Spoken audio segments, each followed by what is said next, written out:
Hi மக்களே, எல்லாருக்கும் காலை வணக்கம். எனக்கு சண்டே இப்படி தாங்க இன்றைக்கி ஸ்டார்ட் ஆச்சு. ரொம்ப அழகாக இருந்துச்சு, ரொம்ப சூப்பராக இருந்தது கிளைமேட். அப்படியே கொஞ்சம் நேரம் மழையை ரசிச்சுட்டு இன்றைக்கி ஒரு வேலை யோசிச்சுட்டு இருந்தேன். ஸோ டக்குன்னு பண்ணிடலாமேன்ட்டு இந்த லிவிங் ஹாலில் அந்த கிளாஸ் இருந்ததில்ல, ஸோ அதை ரிமூவ் பண்ணணும்னு நினச்சிட்டு இருந்தேன். ஏன்னா அப்போது சரியாக டிவி தெரியல, அதனால். தென் குக்கிங் தான்.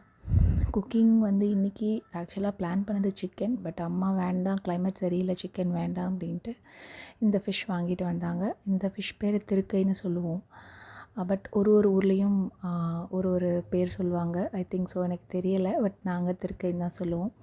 தென் கொஞ்சம் அப்படியே குக்கிங் தேவையான எல்லாமே ரெடி பண்ணிவிட்டு கொஞ்சம் கஷாயம் குடிச்சிட்டு குழம்புக்கு தாளிப்புக்கான வேலைகளை ஆரம்பிச்சிட்டேன். இதை ஆரம்பிக்கும் போதே ஒரே கவலையாகிடுச்சிங்க, நாளைக்கு மண்டே ஸ்டார்ட் ஆகிட போகுதுன்னு அப்படின்ட்டு.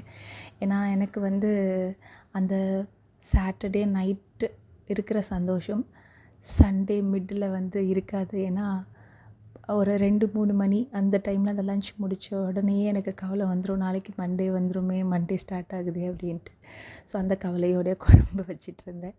தென் வாஷ் பண்ண ஃபிஷ்ஷை, அப்புறம் புளிக்கரைசல், இது எல்லாமே இந்த தாளிப்பு எல்லாம் முடித்ததுக்கப்புறம் இந்த புளிக்கரைசலில் ஊற்றிட்டு நீங்கள் ஒரு 10 to 15 மினிட்ஸ் நீங்கள் கொதிக்க விடுங்க.